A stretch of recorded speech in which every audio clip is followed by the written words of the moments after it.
Hello and welcome to Strange Talk with Doc. I am your host, Doc. I hope that you had a great weekend so far. I hope that everything is good with you and yours. We're going to get to this bad boy. And the guest of the show today is I want to talk about average homeboy and how I don't even know what that really means. But we will get to that in a second, and I will fully explain what I am getting at. This week we lost a couple of people. We always lost some people to COVID 19, and I will get to those numbers because I am highly confused and I'm not afraid or scared to admit that I'm confused about the information that's being disseminated about COVID 19 at this point. I don't know what to make of it. We lost Frederick Casey Price. He was a pastor, preacher, televangelist. He died at the age of 89. I was not a big fan. I didn't really watch his show. I came across it, I guess, coming in drunk some Sunday mornings, and I guess I watched it for a few seconds, but that was about it. I don't have nothing to say good, bad, or indifferent about the man. We also lost Cedric Swab Cotton. He was from the R&B group Ideal. They had a couple of good songs back, I guess, the late 90s, early 2000s. He passed away at the age of 46, if I'm not mistaken. He was stabbed to death in Houston, Texas. God rest his soul. Vincent Jackson, a former Charger and Buccaneer receiver, died at the age of 38. He played 12 seasons in the NFL, three Pro Bowl seasons, six 1,000-yard seasons. This is a tragedy. I don't know really what's going on here. I don't speculate. I know that he was in a hotel room in and that's where his body was found. He was a young man, only 38 years old. I mean, I hope and wish the best for him, his family, really. We also lost Johnny Pacheco. He is a salsa music pioneer. I went back and listened to some of his music with Celia Cruz, and it was phenomenal. He was a big loss. He died at the age of, I believe he was 78 years old. And Ari Gold, who's a pioneer in the LBGTQ community, he was an artist. He died at the age of 47. We also lost reggae artist and toasting pioneer Uroy at the age of 78. And Prince Marky D from the Fat Boys died at the age of 52. Now, also a person who passed away, but I can give less than a rat's fuck, was Russ Limbaugh, died this week at the age of 70. He has to work out whatever he needed to work out with his maker because when he was on this earth, he assimilated falsehoods, homophobia, hate, racism. And so I only say dead to him, not rest in peace, because that's not on me. I don't wish well to those who don't wish well to people who look like me. So, like I said, these are the people that we lost. We also, COVID 19 has now 28 million cases in the United States of America. Over 497,000 people have died from this virus. Worldwide, 109 million cases. 109 million cases. 2.4 million souls lost to this virus and still counting. This is an abomination. I mean, I know we have Fauci out there telling us that we might have to wear masks to 2022. I mean, so one day they say that the numbers are going down. We're not getting the vaccines. I still not have been vaccinated. I don't know if you have. If you have, please contact with me. I would love to interview you. It would take 2 minutes of your time to call into Strange Talk with Doc so I can discuss your side effects, how you felt, were you scared, were you nervous? I mean, the basic questions that a lot of people would want to know because I have not lived through it yet. I haven't even been called to set up for an appointment to get the vaccine. So I'm highly interested in what your mental state was at the particular time that you were not only called, but you were set up, that you went down. How did your body feel the day of? How did your body feel the following days? I mean, did anything change at all? And you know what? This is information that should be shared. If you have it, and if you, like I said, if you have had the vaccination, please just contact me via my webpage. I will get back to you. I will make sure that I set up a time that's convenient for you to talk about this inoculation, if you will.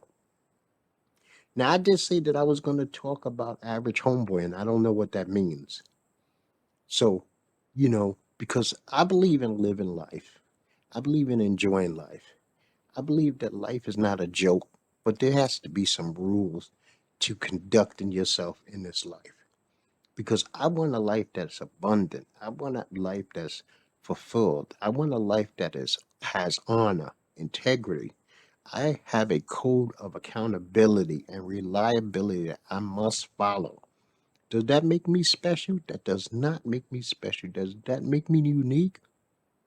That does not make me unique.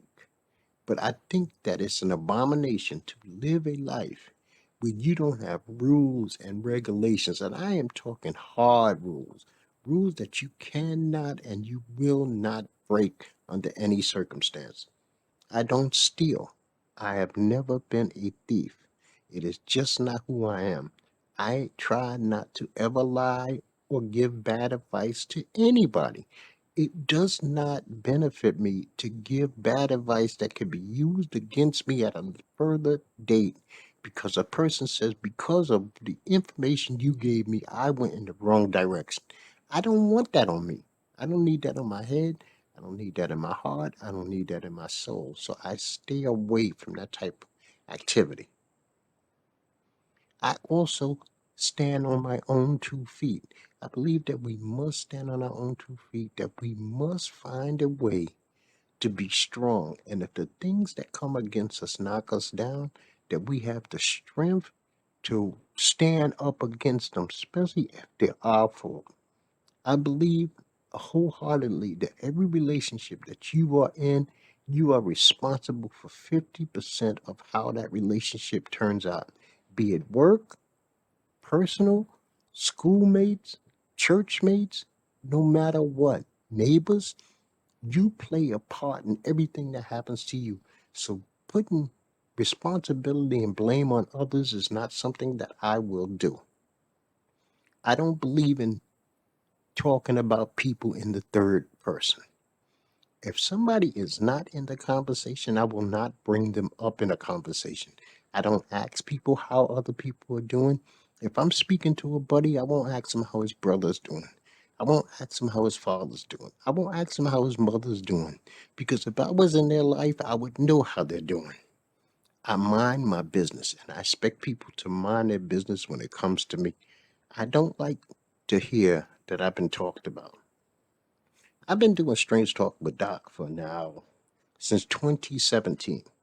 I have never used a government name of one person on any broadcast, and we're talking hundreds of episodes. That just lets you know that I live it. I don't just talk it, I walk it. Not one name have I ever used of any person in any situation have I used a government name on Strange Talk with Doc.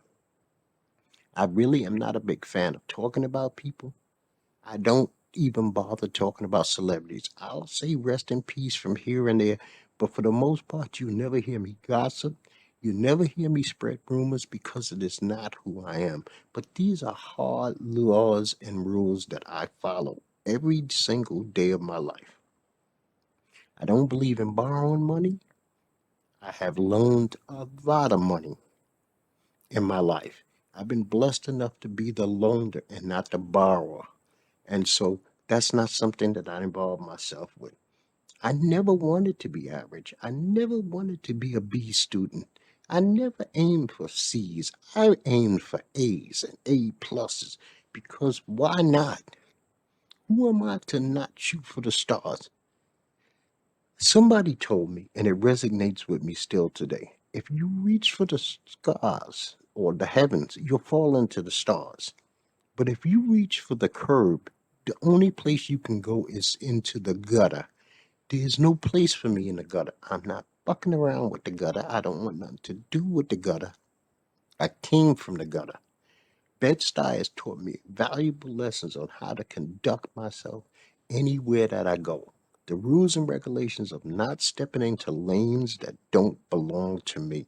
If it's not my lane, I don't step in that lane. I don't bother with that lane. I never have, nor ever will.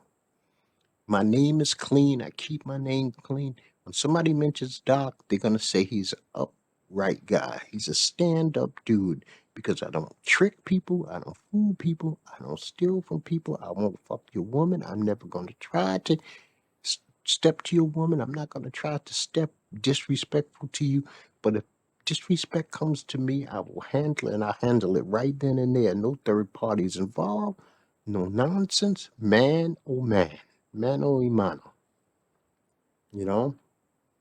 So, like I said, we might be stuck with these damn masks, man, to 2022. And I don't know about you, man. I'm still having problems with these fucking masks. Every once in a while, I go outside or I go in store and my shit fogs up, and I got all kinds of masks. I got the surgical box masks, I got cloth masks. I just fucking hate them, but I wear them. I do not sit here and tell you that I do not wear a mask. I wear a mask every single freaking day that I'm outside because I have a responsibility not only to keep myself safe, but to keep others safe from me, you know?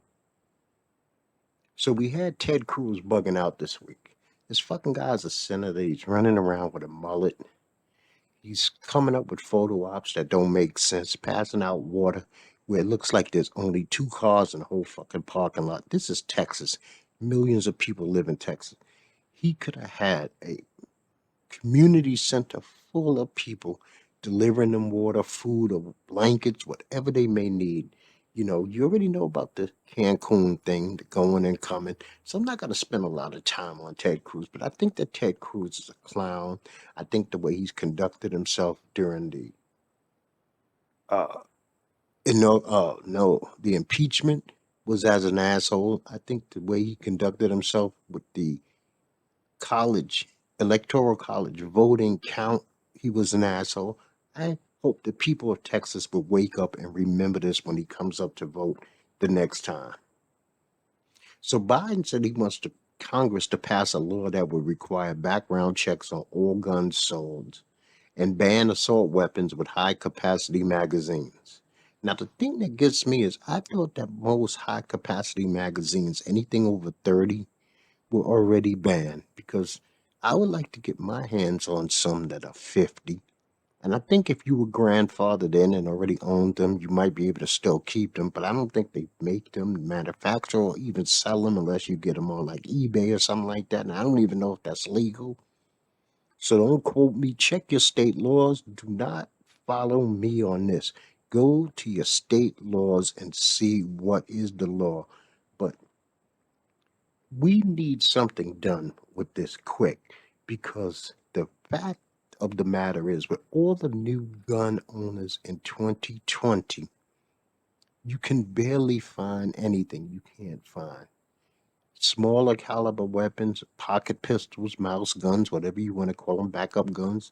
They're almost unfindable right now. And if they are, they're overpriced. You cannot find certain ammo. 380 ammo is almost null and void. I mean, you can't find 9mm ammo. So we need to fix this so that we could have some normality in certain parts of our lives. We already know that the world is still not normal, but there has to be some normality in certain things. Now, I also want to say that my heart goes out to the people in Texas who have suffered.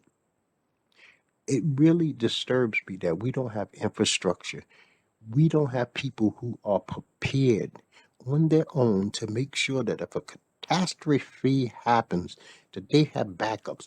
You know what? It's all right to sit a corner in your house to have comforters, blankets, coat.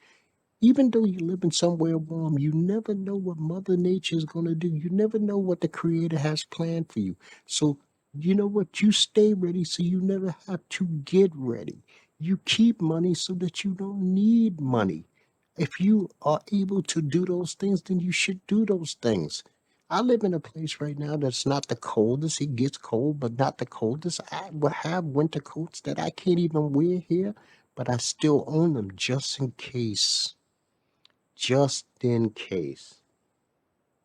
You know, so I listened to some music this week, and one of the albums I listened to was Neyo, In My Own Words. And I thought it was a pretty outstanding album. He has some good songs on there. One is called Time, another one is Let Go, and another one was called Just Ain't Right, and then Get Down Like That. These were some pretty damn good songs. This might be an old album re-released by Neyo, but I don't know because I wasn't familiar with it, even though I'm familiar with him. But I enjoyed it. Tiana Taylor, who I had never heard of a CD of before, released a CD called D&D, which means Do Not Disturb. As a matter of fact, one of the tracks, Do Not Disturb, with Chris Brown was outstanding. Morning was outstanding. How You Want It, featuring King Combs, that was outstanding. Maybe, featuring Pusha T, and Yo Gotti, that was go all right also. Boomin' with Missy Elliott and Future, that was pretty good.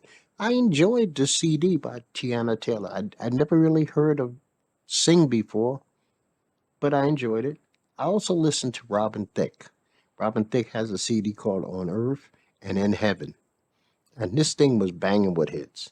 Lucky Star, Hola, Lola Marie, The Things You Do to Me, Beautiful, Look Easy, Take Me Higher, and That's What Love Can Do. I highly recommend the Robin Thicke On Earth and In Heaven CD, especially if you like love songs, R&B type thing. I thought he did well. I also finished up Law and Order finally, the SVU Stabler, Elliot Stabler years, which is only seasons 1 through 12. I finished that off. That was outstanding. As soon as season 13 came on, it, you had brand new cops. The blonde cop came in, the dark head Hispanic cop, and I didn't like either one of them as they entered the door. So I actually bailed on the rest of the series, even though I do still watch modern day Law and Order SVU. But I didn't need to see the old ones anymore. I watched the Keenan show. And I don't want to shit on the brother because I enjoy him a lot on Saturday Night Live. But the Keenan show was horrible. It was terrible. It was not funny.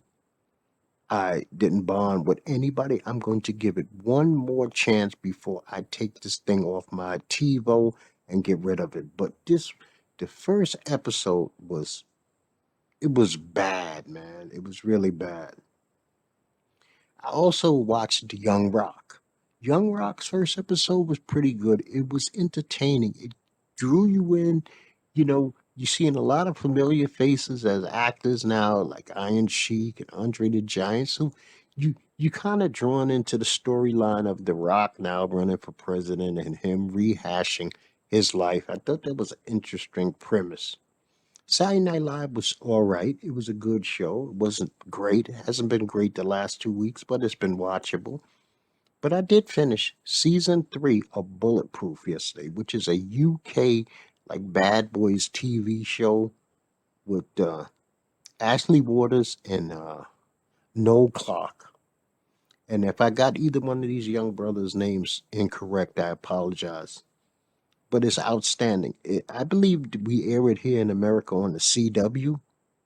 It's a lot of action, a lot of shooting. It's the UK version of Bad Boys with, Will Smith and Martin Lawrence, but it's just a TV show. But like I said, a lot of action, high energy. They try to be funny. They're funny. The buddy cop thing. I enjoy it, and I can't wait for season 4. So we had a UFC card this week, and Curtis Blades fought Derek Lewis. And Derek Lewis knocked Curtis Blades out in the second round. It was a devastating bolo uppercut. It was something else. Curtis Blades could not seem to be able to shoot in on Derek Lewis and get him down. And Derek was waiting for the shot. And when he came in, boy, he gave him an uppercut from hell. And that was lights out. And he was out for quite a while. Tom Aspinall beat Andre Arlovsky via submission, rear naked choke. I want Arlovsky to actually, the pit bull, it's time for him to hang up his gloves. I know he loves fighting and everything, but I hate to see old legends continue well past their prime, and I think that he's well past his prime. John Castanetti defeated Eddie Wyland. He knocked him out. Julian Erosa beat and knocked out Drago Rodriguez. Sergey Spivkov knocked out Jared Vanarella. And also, Shauna Dobson got knocked out by Casey O'Neill, who was a beast. Casey O'Neill was all over Shauna. I mean, she didn't give her a chance to breathe. She took her down. She beat her up. It was an entertaining card. This was the best UFC card that they've had in the last 3 weeks. So I appreciate it. I thank the UFC for this because the last two have been a struggle to get through. But this one, with all the knockouts, submissions, and stuff, it was quite easily to survive this one. My San Antonio Spurs had four players test positive for COVID. Four. So they have not really played basketball in about a week, and they're not going to be playing it. I don't believe they're not even going to come back to this Thursday. Now, the NBA is going to have their 3-point contest, their skills challenge, before the All Star game on March 7th. They're going to have the dunk contest at halftime of the All Star game. And what I really do not appreciate of what the NBA is doing, the Players Association is doing, is that they're using so that people can't come down on them HBCUs and COVID 19 relief. And they're using this as a shield. They're using this as if you come down on us about the game, then that means you don't support HBCUs. You don't support us donating funds to COVID 19. What is $2.5 million to the NBA? They could donate that at any point in time. And if the players use this as reason, they're frauds also because everybody just act like HBCUs just started existing in 2021. No, they have been around for over 100 years. Why haven't we had regular all-star games donate the proceeds, donate revenue to these schools? Stop faking the funk and to use them this way. But it's always easy in America to use a black cause as a shield against any kind of negativity that you might have come at you. Because what'll happen is you could always say, look at the racist corporations in America not wanting to help the poor black man. But you wasn't thinking about the poor black man until you could use him for your benefit. You know, the NBA has had over 25 games postponed this season due to COVID 19. We're not in a bubble. These protocols are causing games to be postponed and canceled. This is not the 2020 NBA season that went without a hitch inside the bubble. These guys are free to roam around the cabin, and as they roam around the cabin, things happen. This is real life. Matter of fact, here we got some NBA games for you. Tonight we got the Trailblazers versus the Suns. Tuesday we got the Celtics versus the Mavericks. The 76ers play the Raptors. Trailblazers play the Nuggets. Now Thursday we got the Mavs playing the Pelicans. No, the 76ers are playing the Mavs. The Pelicans are playing the Bucks. Friday we got the Pacers versus the Celtics and the Trailblazers versus the Lakers. Saturday, we have the Mavs versus the Nets and the Warriors versus the Lakers. And by the way, last Saturday, the Senate acquitted Donald J. Trump for the second time of impeachment by a vote of 57 guilty to 43 not guilty. I don't know if I brought that up on last show, but I felt that it's important enough to bring it on now. But I don't want to ever tell you how to live your life. I don't want to ever tell you what to do with your life. What you are comfortable doing, please continue to do. If you are willing to pay the price for something that you do, then by all means, do it. If you hurt somebody and it costs, but you're willing to pay that cost, then do what you do. As long as you can answer for what you do as a man, or you can answer for what you do as a woman, no crying, no crying. Everybody's a motherfucking gangster till the judge starts talking decades. We all know that. And that's why I'm not that kind of gangster. I don't want to hear no judge talking no fucking decades to me. You understand? I don't want somebody to be able to disrespect me in open public because I owe them X amount of dollars and that they decide while we're having dinner as a group that this is when they're going to tell everybody in the group, you know what, this dude's in my pocket for 500. This dude's in my pocket for 2 grand.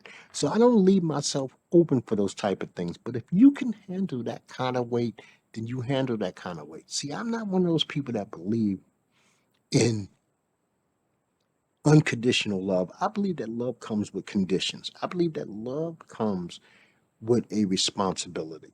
I do not ever tell anybody that I love them that I do not love. If I do not love you, I will never tell you that I love you. I will not lie to you that way. I don't pretend to know anybody, and I don't pretend to allow anybody to think that they know me. They know of me, I know of them, but do I know them? Because behind closed doors, I'm not vouching for anybody on the planet. You will never hear Doc say that that is a really good dude because to be honest, I don't know what a really good dude is. I don't know anybody like that. I don't go out of my way to get to know anybody like that. I am happy living more than arm's distance length away from every other human being on the planet. But that works for me because, see, I don't understand the concept of loneliness. I don't understand the concept of needing or wanting. These are things that are foreign to me. They are foreign to my mind.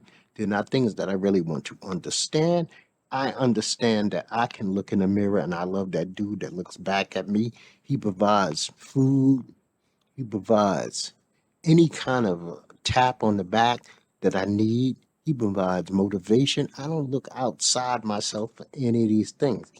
Do I also believe that there are a lot of things in this world that I can't control? Most things in this world I can't control.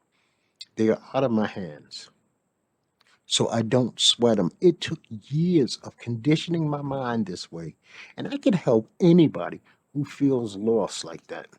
If they feel that they're lost and they have to be entrapped in something or somebody guiding a way for them where they can't control it themselves, I can help you get control of yourself where you take responsibility for everything. And when you start taking responsibility for everything and there's no fingers to point anywhere else but at yourself, you will live a life that will be golden, man. Promise you that. It will be a life that you can be proud of. It will be a life that the people that around you want to be like you because most people are followers. Not many people were born to lead. You're not conditioned or trained to lead. You were born to do it. It's something inside your DNA that tells you that you can. Because you know what? Average, you don't know what that means, homeboy. You ain't trying to be average. You ain't trying to be average in anything you do. You know what? I have social media like everybody else, and you feel free to check my social media. There's no pictures of me. There's no pictures of my meals. There's no pictures of my car. There's no pictures of my weapons. There's no pictures of my clothes. There's no picture of my woman because I don't need anybody to co sign anything for me. When I brought it, I liked it. I can see it, and that's the only person that matters that can see it is me. I do not have one photo of me anywhere on any social media doing anything. I love golf. Are there any pictures of me golfing? No. I have nice things. Are there any pictures of me with my nice things? No. I eat every day. Do I take pictures of my meals? No. But that's me. I don't need that. If you need that, then you continue chasing that. Those dopamines are not dopamines for me. That's not the drugs I'm on. See, what I'm on, you can't smoke it, you can't shoot it, nor can you sniff it. You got to be born this way. And then when you're born this way and you realize you're this way, then you have to train your mind to accept it because there are responsibilities that come with not being what you call normal. Responsibilities come when kids tell you you're strange from the time you're 4 or 5, and you know it. You know it, but you don't take strange as being a negative. You take it as a positive. You say, "Hey, well, that's my strength. That's my strength. That's my power." We all have a special superpower. It's it's keying into what that superpower might be. You might be the ear or the preacher for your friends and your family. You might be the financial wizard in your crew. You might be the muscle. You could be a lot of things. You could be the quiet one who's just an ear. See, that's what I spent most of my life doing. I gather information, I gather data. I don't talk a lot, I don't tell secrets because the first person who rats on you is you when you tell a secret. So I don't tell any secrets. If it's meant to be a secret, I will keep it to my grave. I have that ability and I will die with that ability. That's another thing that I was given and I appreciate it. Listen, I thank you for listening to me. I appreciate you always tuning in to Strange Talk with Doc. If you ever like to be a guest on the show, you know what to do. I'm not going to ask you. I already promised I don't ask anybody to subscribe. I don't ask anybody to share. I don't ask anybody to like. What you do organically is what you do organically, not because you were prompted to do anything. But once again, I do appreciate your time. I do appreciate your energy. I do appreciate your ear because you didn't have to do it. You didn't have to listen. And maybe I touched something that made you return again. And for that, I appreciate you, like I said. And I'm not going to say that word again. And I'm going to tell you, like I tell you every time, people, peace to you and peace to yours.